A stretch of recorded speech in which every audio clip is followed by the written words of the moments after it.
दृष्टि now news, नजर हर खबर पर। झारखंड हाई कोर्ट ने आज झारखंड सरकार की दलील को खारिज किया और कहा कि यह पीआईएल सुनने योग्य है। गौरतलब हो कि सरकार पीआईएल के खिलाफ सुप्रीम कोर्ट में एसएलपी दायर की थी, जिसके बाद कोर्ट ने हाई कोर्ट को निर्देश दिया था कि पीआईएल नंबर 727 और 4290 कई मेंटेबिलिटी पर सुनवाई करे। आज हाई कोर्ट ने यह फैसला दिया कि दोनों मामले सुनने योग्य हैं। यह हेमंत सोरेन के लिए बड़ा झटका है। सिंपल भाषा में हेमंत सोरेन के खिलाफ सेल कंपनी और अवैध खनन लीज पर पीआईएल कोर्ट में एडमिट है। अब इस फैसले के बाद केस के मेरिट पर सुनवाई होगी।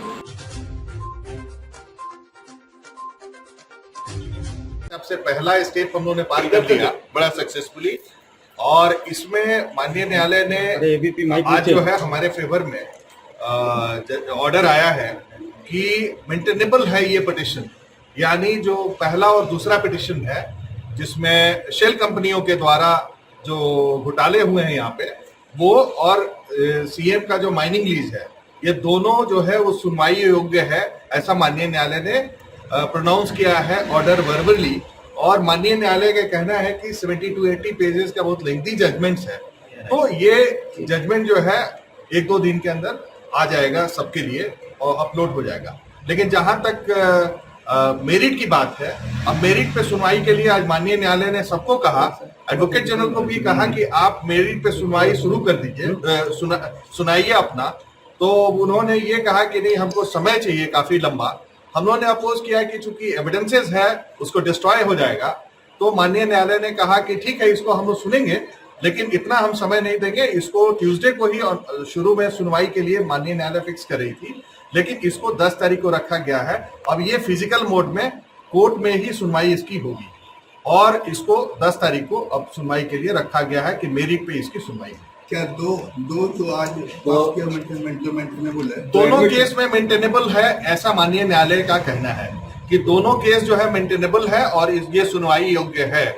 यानी शिवशंकर शर्मा का जो क्रेडेंशियल था और उनका मेंटेनेबिलिटी पार्ट था, उसको हम लोगों ने सक्सेसफुली माननीय न्यायालय के ध्यान में हम लोगों ने मीट कर लिया है, और ऐसा हम लोगों का जो सबमिशंस था उसको माननीय न्यायालय ने मान लिया। सर, रिटन ऑर्डर तो बाद में आएगा, लेकिन आज कुछ मेंशन न्यायालय ने कोई ग्राउंड्स नहीं दिया, इसलिए क्योंकि बहुत लेंथी ऑर्डर है। माननीय न्यायालय का कहना था कि हम जो है ये ऑर्डर 1-2 दिन के अंदर अपलोड हो जाएगा, तो आप लोग देख सकते। तो फिलहाल केस एडमिट हो गया, अब ये केस चलेगा। ऐसा हम लोगों का एक बहुत खुशी की बात है कि माननीय न्यायालय ने हम लोगों का जो आर्गुमेंट था, जो सॉलिसिटर जनरल का तुषार मेहता साहब का आर्गुमेंट था, हम लोगों का आर्गुमेंट था, उसको माना और इसको आगे बढ़ने के लिए कहा है कि अब ये मामला आगे बढ़ेगा। वो तो हमेशा ओपन है लोगों के लिए, क्योंकि पूर्व में भी राज्य सरकार ऑनरेबल सुप्रीम कोर्ट गई थी, वहां से एक ऑर्डर आया था